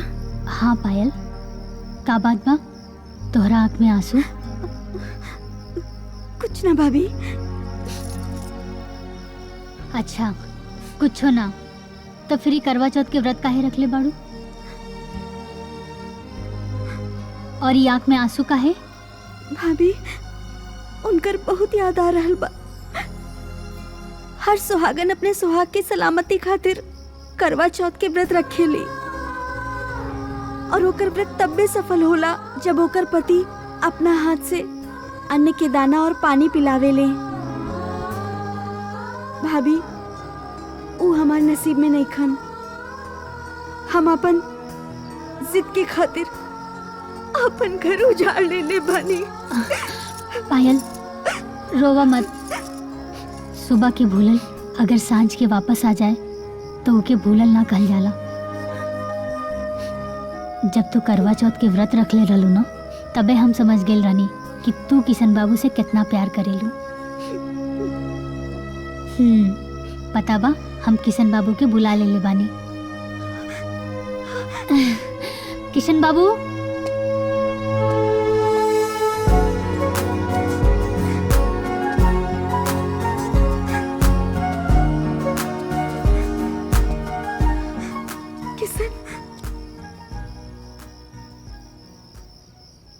पायल, हम तोहरा बिना कैसे रहत रहनी हो, हम तोहरा के का बताएं।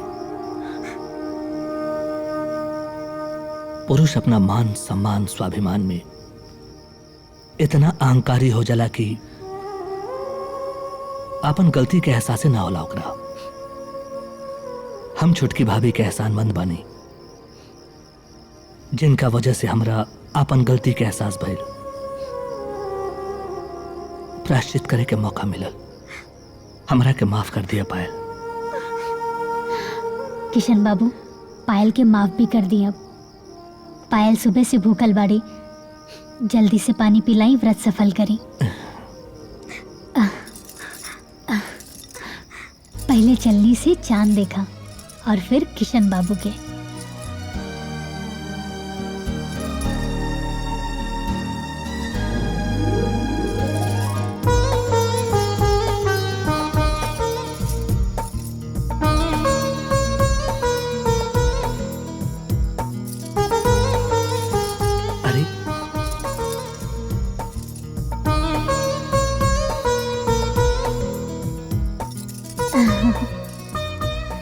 अच्छा, जाके किशन बाबू के खाना के आवा, हम आवतानी। हाँ, चलो।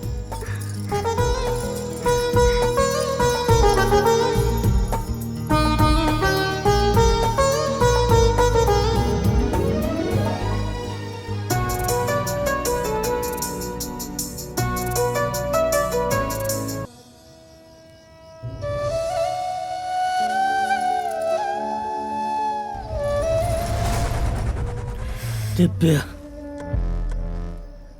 जब तक जान बा तब तक जहान बा। सब कुछ जल के खाक हो गई। लोग कहेला कि पत्नी अयला से किस्मत बदल जाले, लेकिन हमार त किस्मत जल के पूरा खाक हो गई।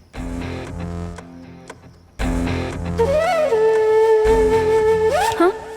का सोचा तारू? हाँ, कोई बात ना सर, रउआ खाती तो हम बानी ना।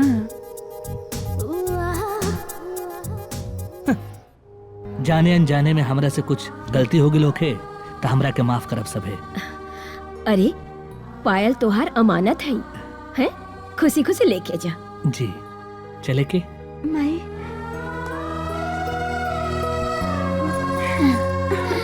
भाभी, हमेशा खुश रहिया। ध्यान रखिए अपन। रउआ भी। हाँ। प्रणाम भाभी, प्रणाम। हम चलता नहीं।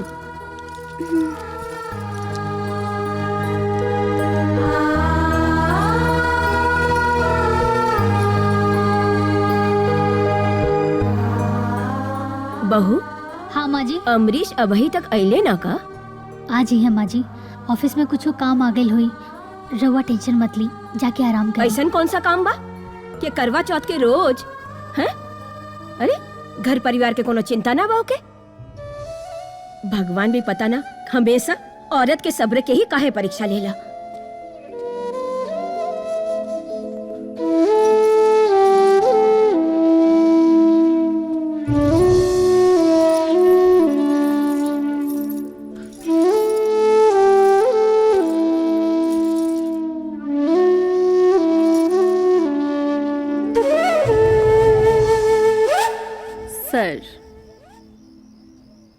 रउआ के हम ड्रॉप कर देता नहीं, चली चले।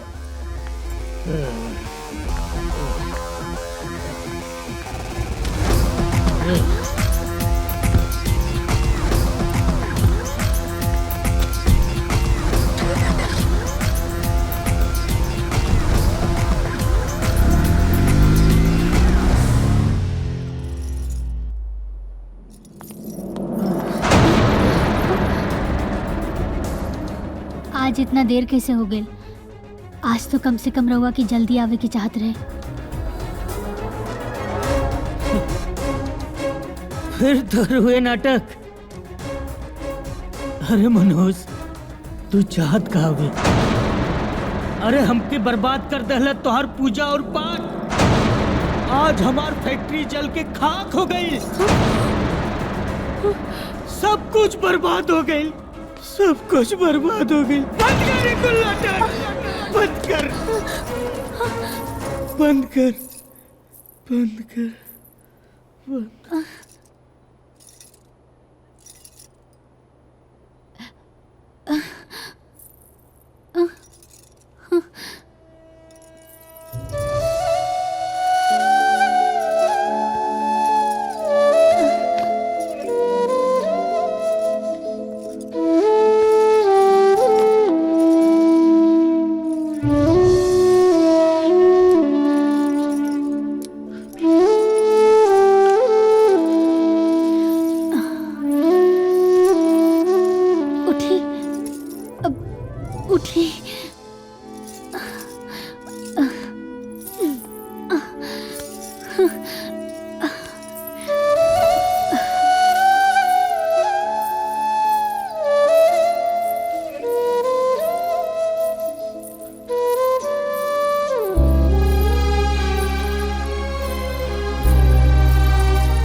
सलाम साहब।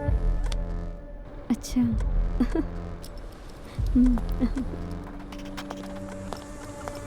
बस यूं ही। Oh hi Divya. Hi sir, good morning. How are you sir? Good morning, I am fine.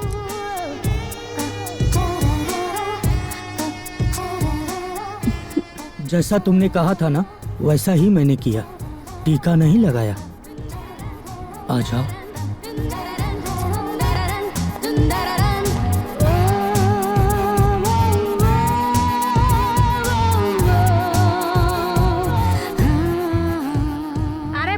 गल रहो नाटक। खाली बबुनी के पिताई रहल है, यही से हम चुप रहनी है। अरे रउआ मालूम बा देवर जी रोज शराब पी के घरे आवतानी और कंपनी तो पहले ही जर गई बा। अरे हम तो कहतानी कि अगर ऐसे ही चलत रही नु तो बहुत जल्द रहो लक्ष्मण जैसन भाई हमनी के रोड पर लाके खड़ा कर दी है, भीख मांगे का पड़ी। अरे खाली सुनते रहे कि कुछ बोलबो करे। हो गई तो हर प्रवचन खत्म। अरे काजल तोहरा के का हो गई? तू चिंता मत करा, हम सब देख ले, सब देख ले हम, ऐसा कुछ ना होई।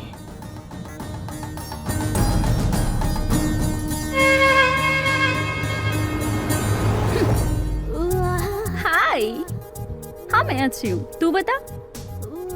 ओह पार्टी यार, सीरियसली मतलब नहीं, सॉरी आज नहीं हो पाएगा। एक्चुअली तुझे तो पता है ना, ऑफिस एंड ऑल। उफ यार सॉरी, पक्का। यस सर।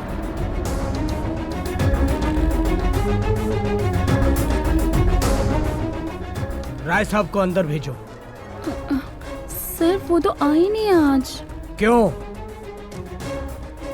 सर पता नहीं। ऑफिस का कुछ कायदा कानून है कि नहीं? जगदीश जी को भेजो। ओके सर।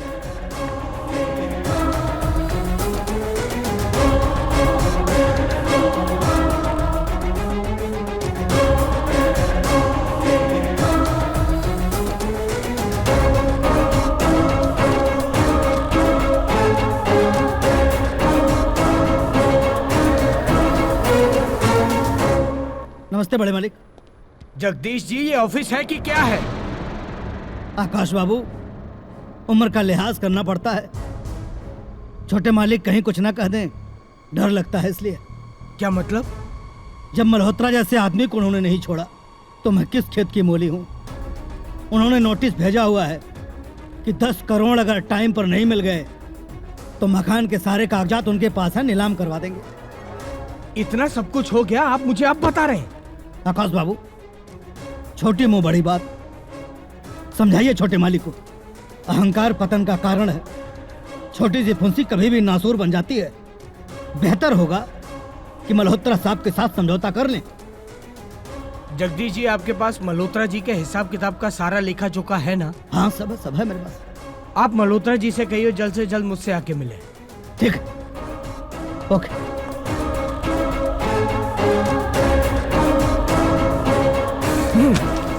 सब गिरवी रख दी।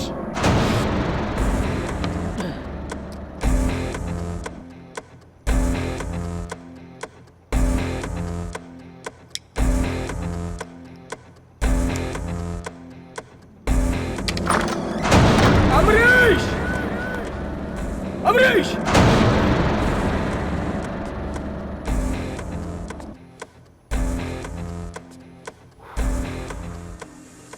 चिल्लात काहे बड़ा भैया? ऐसन कौन आफत आ गई? ये सब कहा।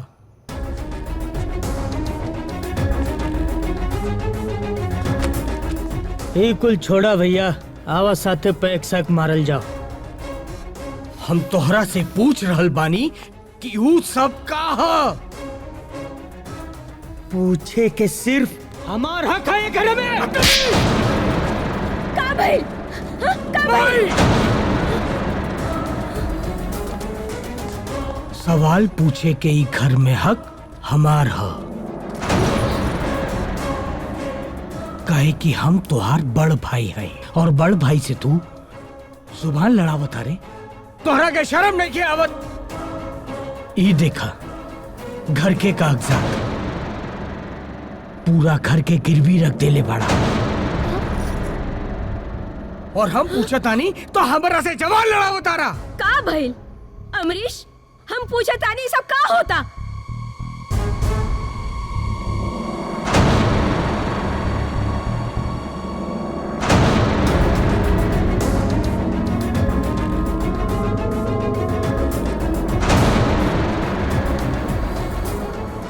सब कुछ एकरा वजह से भइल बा।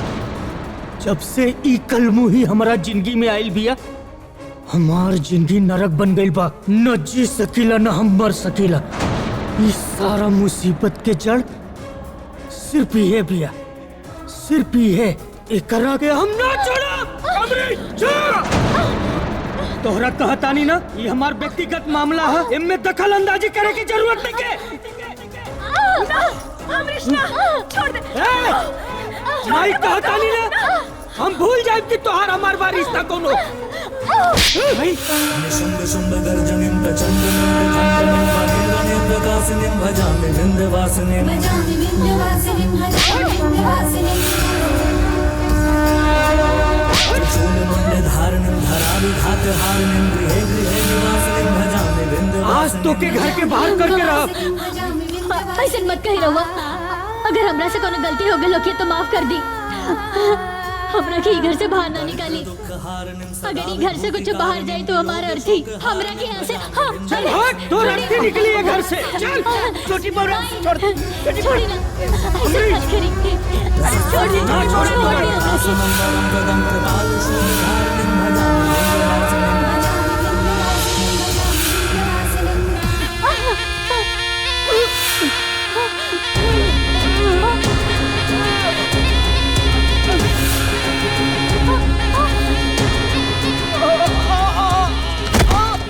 अमरीश, अमरीश, भैया, अमरीश, सुनिए, आँख खोली ना, भैया, वो बोली ना कुछ बोली ना, बोली। अमरीश, अमरीश उठा, अमरीश, उठी, आँख खोली ना जी, आँख खोली।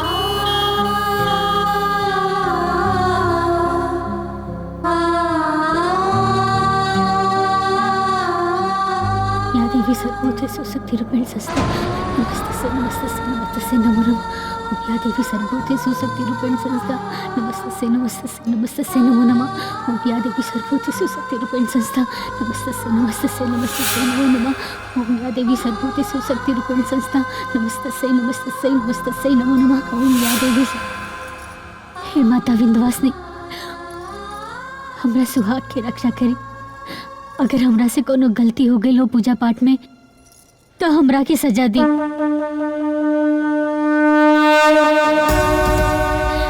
इनकरा के ठीक कर दी माता रानी, इनकरा के ठीक कर दी, इनकरा के ठीक कर दी माता रानी। ओम सर्वमंगल मांगल्ये शिवे सर्वार्थ साधिके शरण्ये त्र्यंबके गौरी नारायणी नमोस्तुते सर्वभूतेषु शक्तिरूपेण संस्थिता नमस्तस्यै नमस्तस्यै नमस्तस्यै नमो नमः। या देवी सर्वभूतेषु शक्तिरूपेण संस्थिता नमस्तस्यै नमस्तस्यै नमस्तस्यै। जय मां विंध्यवासिनी, जय मां विंध्यवासिनी। माता रानी हमार सुन लेनी। रवा ठीक हो गई नी जी, रवा ठीक हो गई नी जी। बस फिर द्वार चालू हो गई। माता रानी, माता रानी। ऐसे मत बोली जी, आज माता रानी की कृपा से रवा ठीक हो गई बानी। ऐसे ना बोली।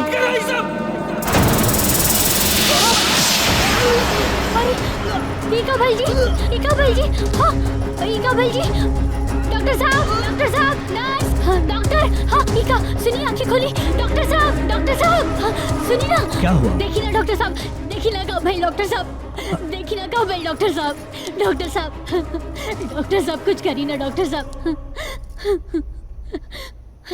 डॉक्टर साहब, कहाँ भाई ले डॉक्टर साहब, कुछ बताइए ना डॉक्टर साहब, का भैया डॉक्टर साहब? इनको पैरालिसिस अटैक आया है। डॉक्टर साहब ठीक कर दी ना डॉक्टर साहब, डॉक्टर साहब। इट्स ओके, हम जल्द ही कुछ करते हैं। नर्स। जी, माता रानी की कृपा से रवा के कुछ ना होई, रवा ठीक हो जाए, रवा के कुछ ना होई, रवा ठीक हो जाए। डॉक्टर साहब, नर्स, डॉक्टर साहब सुनिए ना।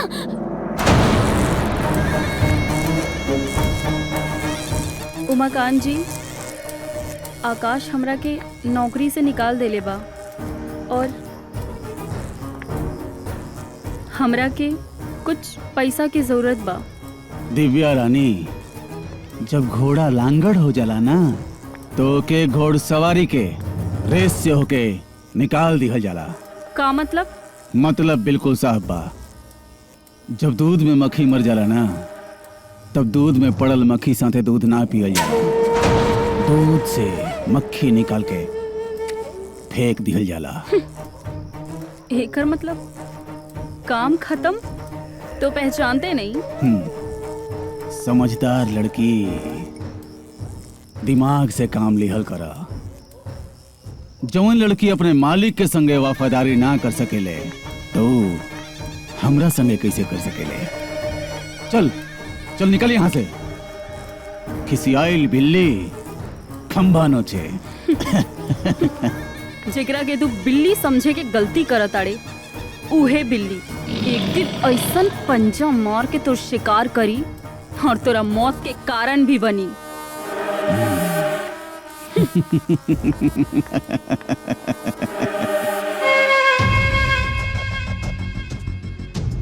देवर जी,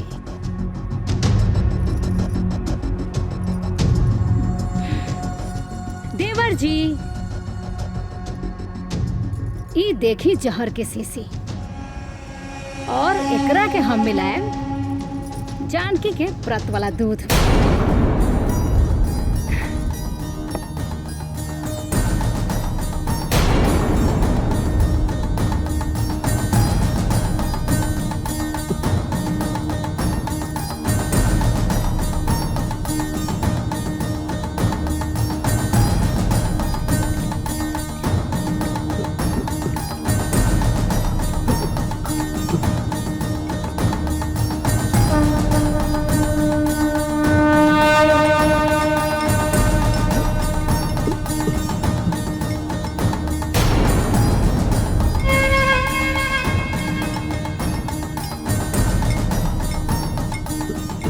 और ये दूध पियला के बाद राउर दुलरवी जानकी के हो जाए राम नाम सत्य।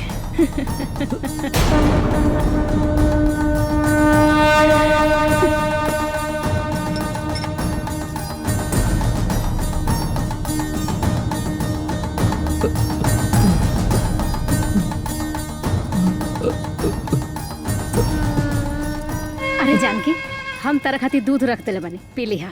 अरे का जरूरत रहा दीदी, हम खुदे ले लेती। कौनो बात नहीं है, लेकिन यहाँ से दूध पी लिहा, जी। ठीक बा?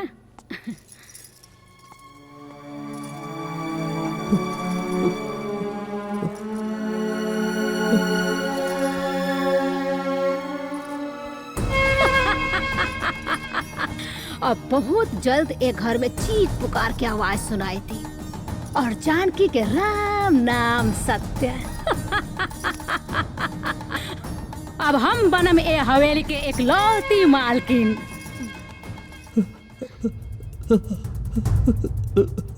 कुछ चाहिए का रुआ के? का कहे के चाहता नहीं?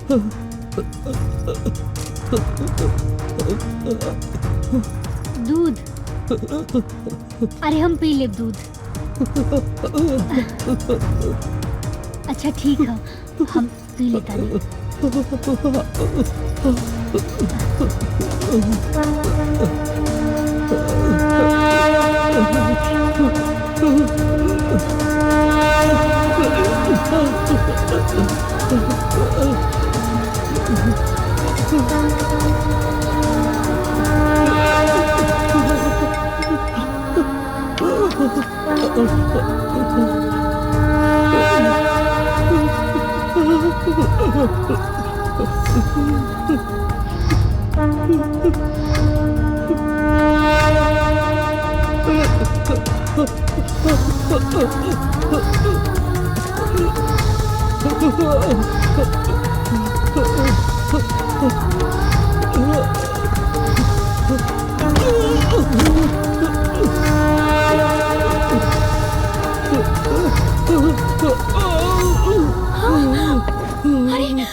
ईका जी, हाँ कुछ चाहत रहे का? हाँ अरे बुलावे की चाहत रहे ना? हाँ कितना बार कहनी कुछ चाहिए तो हमरा के आवाज दी, बुलाई। हाँ चोट तो ना लगल? हाँ चोट तो ना लगल ना? हाँ ठीक बनी ना? चोट सब चोट तो ना लगल कहीं ना? हाँ का बात बा? हाँ का बात बा? हाँ आराम से। मेहमान जी क्या अरे, करतनी? भैया भैया देखी ना। ये का करत रहनी है? उठी। जानकी का बा ये सब? मेहमान जी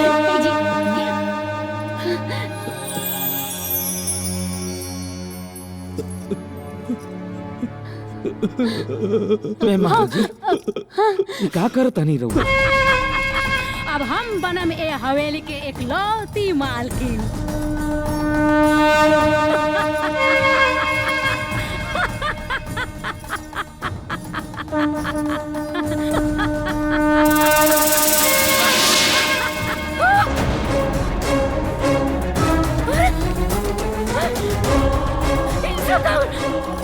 हे भगवान, ये सब ई ना हो सकला।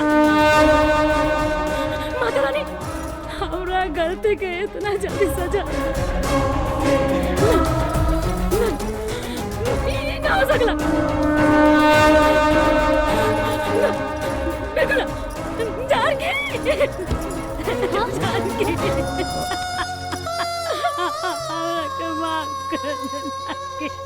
ई सब का हो गई दीदी? जानकी माँ बिंदुवासिनी के भक्ति के शक्ति ना समझ पैनी जानकी। हम तरह के बहुत दुख दे बानी जानकी। ये सब हम बहुत बड़ पाप करे बानी जानकी। खीर में नमक और दूध माता रानी का मूर्ति भी इनार में हवाई डाले।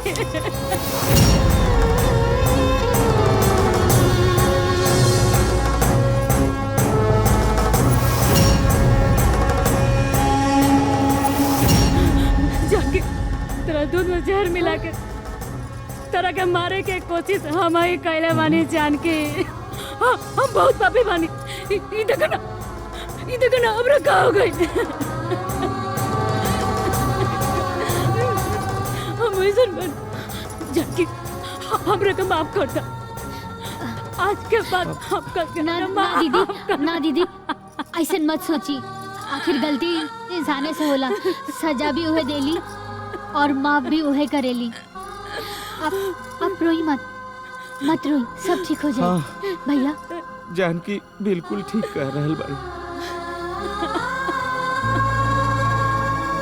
माँ विंध्यवासिनी सब ठीक कर दी, सब ठीक कर दी।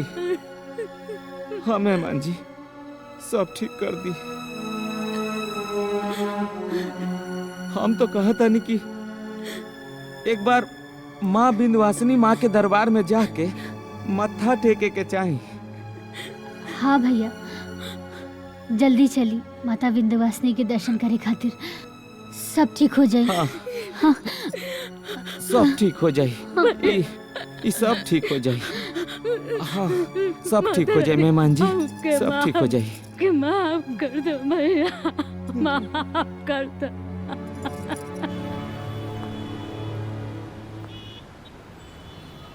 हमार हर चाल फेल काहे हो जाता।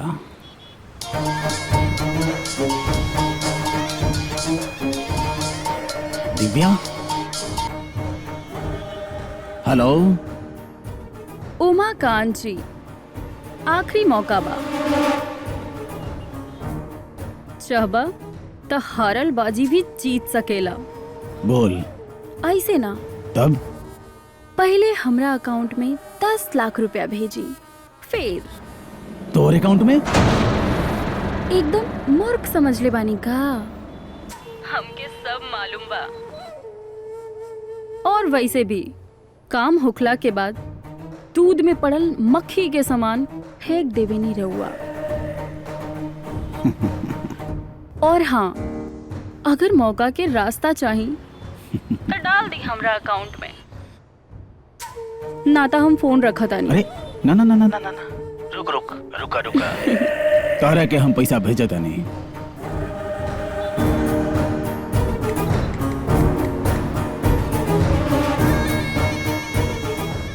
हाँ दिव्या हम तोरा के पैसा भेज दिले बानी। अब बताओ। पूरा परिवार माता विंध्यवासिनी के दर्शन खातिर मिर्जापुर गइल बा। थैंक यू, शुक्रिया दिव्या, शुक्रिया। अगर ही तोहर बात सच निकलल तो हम तोहरा के माला माल कर देव। अब आई खेल में मजा, अब आई ऊंट पहाड़ के नीचे।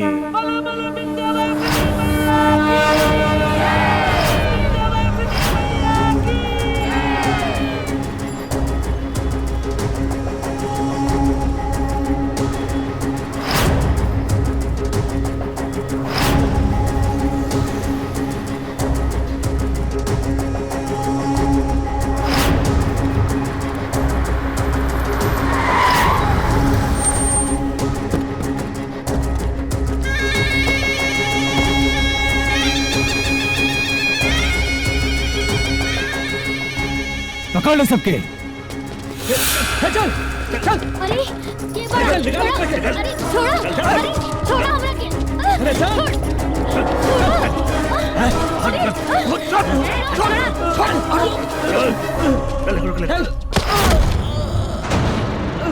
अरे छोड़ा ना। जी हमरे आँख में गड़ेला ना, वो सीधा शमशान घाट पहुँचेला। उमाकांत राय, तू ठीक नहीं की करत।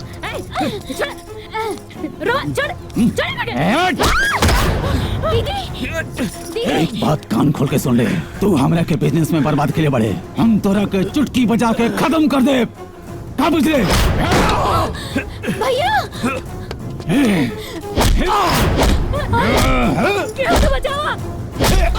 छोड़ दा, छोड़ दा हमार लड़का के, हम तुम्हार गोड़ पड़ा तानी, छोड़ दा, छोड़ दा, छोड़ दा हमार हमार लड़का जिंदगी के भीख ये भिखारी से ना, माई विंध्यवासिनी से मांगा। मांग विंध्यवासिनी माई से, अपने खानदान के भीख मांग बुढ़िया।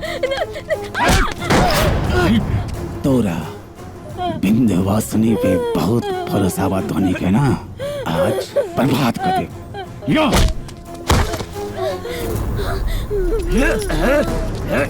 माँ विंध्यवासिनी मदद करी, माँ विंध्यवासिनी मदद करी।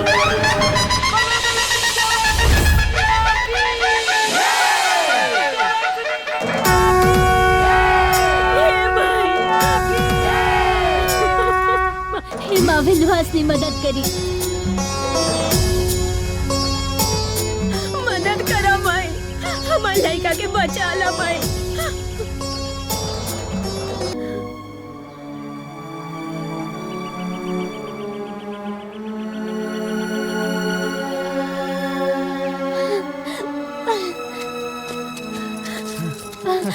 रवा ठीक बनी ना? हम ठीक हैं। बेटा दीदी रवा, ये देखा हम ठीक हो गए। जय माँ विंध्यवासिनी। माँ विंध्यवासिनी के महिमा अपरंपार बा। जय माँ विंध्यवासिनी। सर, सब प्लीज मुझे माफ कर दीजिए। हमने ही इस कुत्ते को आपके फाइनेंसर्स के नंबर और कुछ ज़रूरी डॉक्यूमेंट्स दिए थे। मैं राय साहब के फितरत को अच्छे से जानती थी कि वो कंपनी के साथ कितना बड़ा धोखा कर रहे हैं, लेकिन कुछ निजी स्वार्थ के कारण मैंने आपसे कुछ नहीं बताया। सब प्लीज़ मुझे माफ़ कर दीजिए। मेहमान जी, दिव्या जी के आपन गलती के एहसास हो गई बा। हो सके तो इनकरा के माफ कर दी। सुनी ना जी, माफ कर दी। ठीक बा, माफ कहनी। हेलो। थैंक यू अग्रवाल साहब, थैंक यू वेरी मच। अमरीश, सब फाइनेंसर फाइनेंस करे खातिर तैयार बाड़े। अरे भैया, ये चमत्कार ना माँ विंध्यवासिनी का बा, और दूसर चमत्कार पाठ पूजा का फल मिलल बा। तो यही से एक बार जयकारा लगा दी। तो बोला माता विंध्यवासिनी की जय।